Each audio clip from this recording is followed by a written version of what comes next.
Somebody from Angi Leads, formerly Home Advisor Pro, they're owned by Home Advisor or something.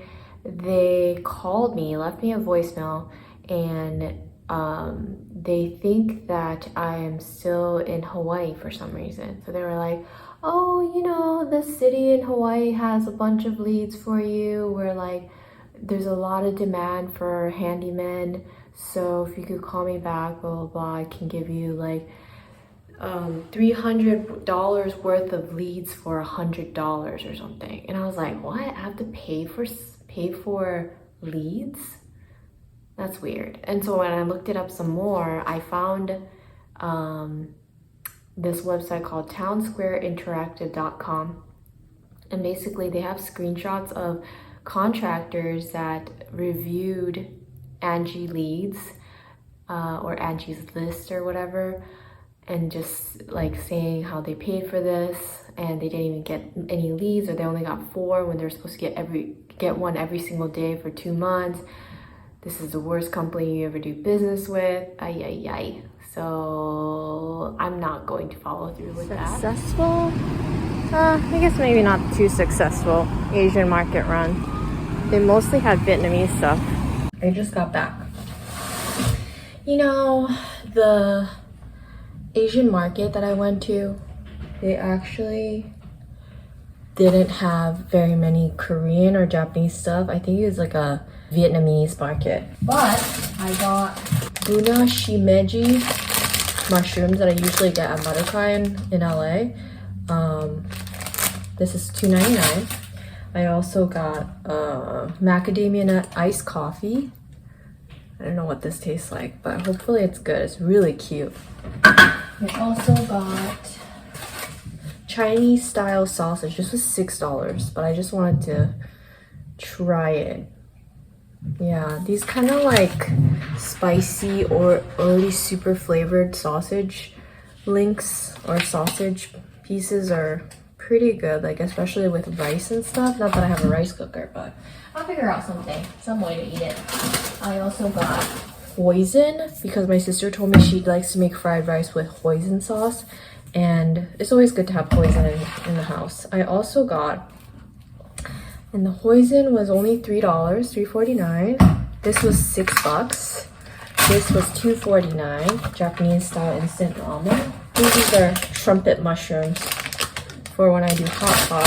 I gotta have different kinds of mushrooms.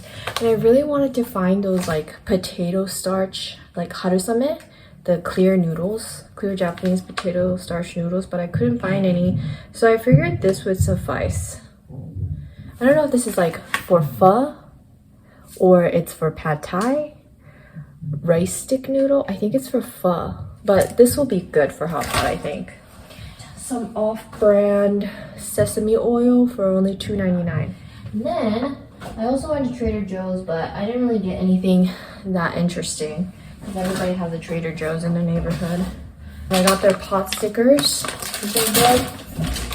These are bomb. They're soy chorizo tofu scramble. Amy's has a tofu scramble that's super good. I didn't want to get soy chorizo again because that flavor is super distinct. I'm already super sick of it, but I'm gonna eat this like on a morning where I'm really lazy to cook breakfast.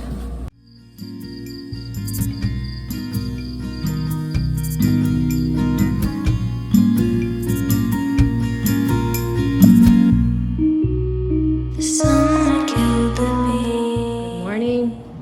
Oh, I just tried this thing from Trader Joe's. It's alright.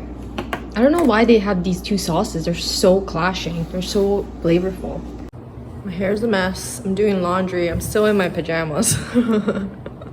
But I've been watching Beckman's dog training, I think, videos, and I'm so inspired. Like, since I'm not working again today, I'm gonna try to be more focused on the training for Sugar, because there's a lot of dogs here.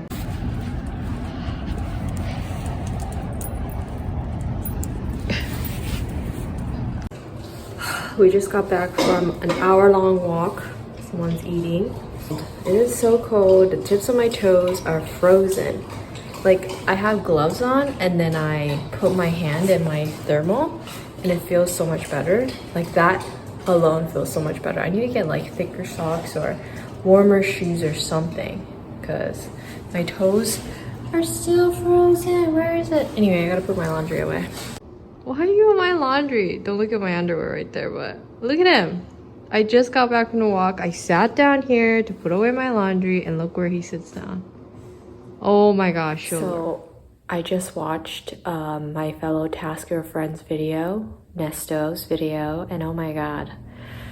So crazy. It's apparently slow season for TaskRabbit, where he is at least, and maybe that's why it's quite slow here too. I think I should look at my P&Ls from last year and see if it was slow in January. But anyway, that kind of makes me feel better, but he's still working like 3 jobs a day, and like on a busy time, 3 jobs a day was like, yeah, I was pooped by the end of the day. So it gives me a lot of motivation to work more once I get the hang of everything, and just, I don't know why I'm like slowly acclimating, but I have to remind myself like my like work pace and his workplace is different, and work pace is different, and I can't compare myself to somebody who is way more skilled than I am. And I was checking out his comments and I found another handyman person that I started to follow, and I like briefly looked at some of the videos that he's posted, and it's just like people know so much. I feel like I really don't know enough about handiwork. Like I don't even know if I can even call myself a handywoman, you know?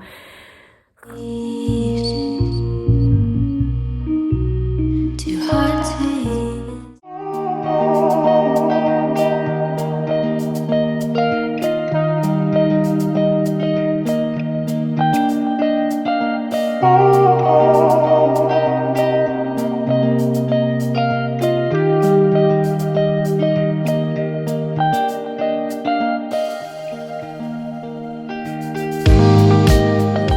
But yeah, I pretty much had 4 days off, 4 days of unsuccessfully being able to book a job in advance. And I turned on same day a little bit, but then I turned it off pretty early on. And you know what? I guess January is just gonna be my slow month, my take it easy, take a vacation, get acclimated to this new state kind of month. But I'm thinking about making another video. And I'm not gonna review TaskRabbit all over again because this will be like my 3rd time doing it if I do that. But I think it'll be pretty helpful for people that aren't on TaskRabbit, or that are thinking about going on TaskRabbit, or that are already on TaskRabbit, or like a similar app, or thinking about being self-employed, like how it has gone for me, and just like I think I already talked about like pretty useful tips already, like being professional, being on time and all whatever. But maybe as you grow your business, like something that just came up while I was thinking about this was, for a good part of 2020, I had a client that I gave my card to. It was like one of the first clients that I worked off the app for. And I was charging them $50 an hour. Because I think on the app it was like $50 an hour. So I was like, oh, I'll charge you $50 an hour off the app, whatever. They don't have to pay extra, whatever. But later on, I was like, well, they're already paying 30% on top of the $50. Why don't I take some of that cut and still be less than that, so that they're still more prone to, they'll still get an advantage hiring me directly than going through the app. So then I had clients that were $50 an hour, and then I also had brand new clients that were hiring me directly that I was charging $65 an hour. And it was just getting so confusing, and I had to like keep track of how I quoted them when I was ready to bill them later. And then as the new year came, 2021, I was like, how am I gonna approach them with the increase in rates? And like now I can't just increase everybody $5 more, and then I'm gonna have all kinds of different rates all over again. So I ended up having a conversation about with the $50 an hour people to 60, and they were so supportive, like, you go girl. And almost all the time it was that kind of reaction. So I think I'm going to talk about something like that. I should bring my planner with me in case I come up with these ideas. I haven't worked in 4 days, so I'm hyped. But you know, I'm gonna take January as like my vacation month. So I'm not too whatever about it, but boy does it give me so much joy to work, and especially in doing furniture assembly, because it is so, am I supposed to go right? Because it's so easy and it's fun. Although I just assembled 2 of these like short locker things. I could not figure out the first one. Like, I was like, I didn't know which direction I needed to put the bottom panel. Anyway, excuses, I don't know, but I figured it out at the end of the day. So the first one took like an hour and 15 minutes. The second one took like literally 10 minutes to do. I gave my client my card. She just messaged me a really sweet message as I was trying to figure out where the heck I'm supposed to be going. So I'm going to I'm just gonna give in and go to the Japanese market that I know has the shit, has all the crap that I need, which is called Uwajimaya. The ones in California were Marukai, and I think Marukai was the one that I solely went to, and it was very cheap.